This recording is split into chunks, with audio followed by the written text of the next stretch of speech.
And I want to just ask you the question, I want you to think of this. What do you think of when you hear the word humbug?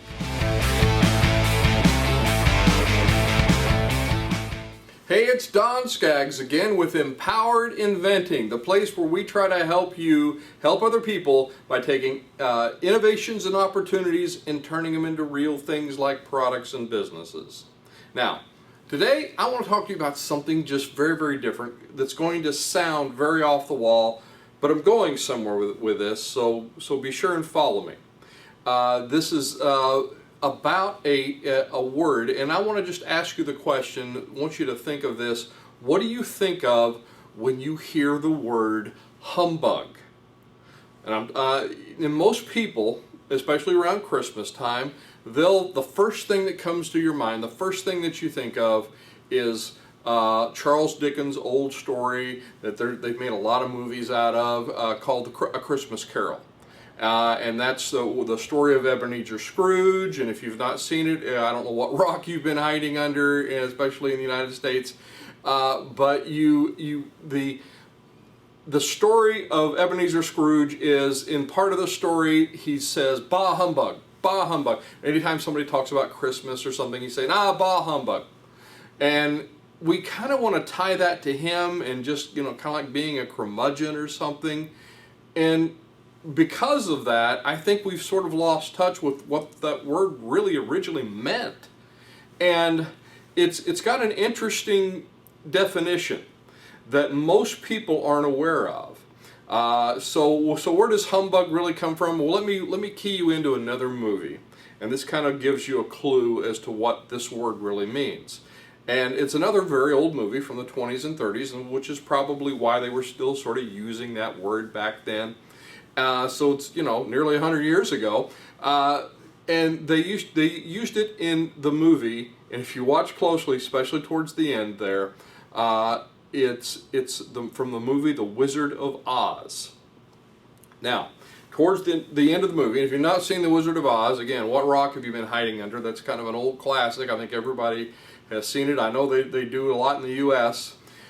So in The Wizard of Oz, at the end, Dorothy and the Scarecrow and the Tin Man and the Cowardly Lion, they're all there standing before the Grand Wizard. And there's this big light show and fire and this big face on this big screen, and he's saying, "Oh, how dare you talk to the wizard this way," or something like that. And so it's this big frightening thing. And then the little dog, Dorothy's little dog Toto, goes and pulls this little curtain over the side, and you can hear the wizard saying, "Don't pay attention to that man behind the curtain." In other words, don't look over there. So he's revealed, and what he is just this old guy that's running this equipment to make him look 1,000 times bigger than what he really is. And so they pull him out and they say, "Well, you're nothing but a humbug."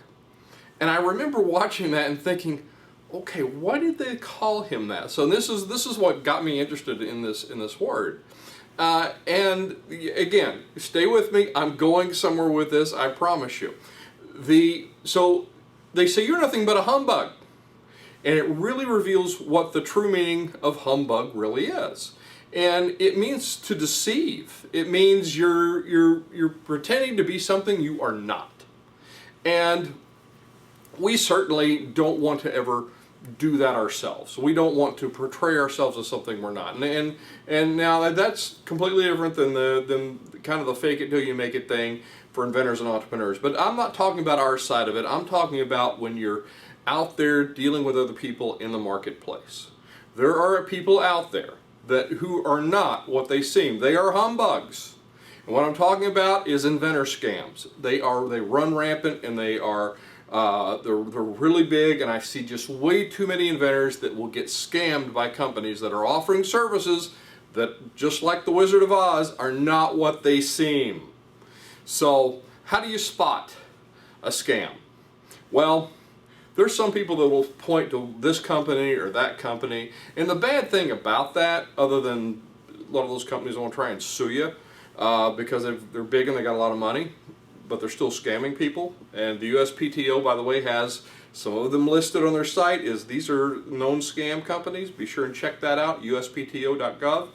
But outside of that, I'm not a big believer in pointing at certain companies, and the reason why is because a lot of these, especially the smaller ones, they'll get shut down by the FTC, the Federal Trade Commission, and then they'll scurry up under a rock somewhere, and they'll pop out somewhere else, maybe in a different state, definitely across the street with a different name maybe, and they'll have a different name, a different identity, and oh look, we're helping inventors over here doing this.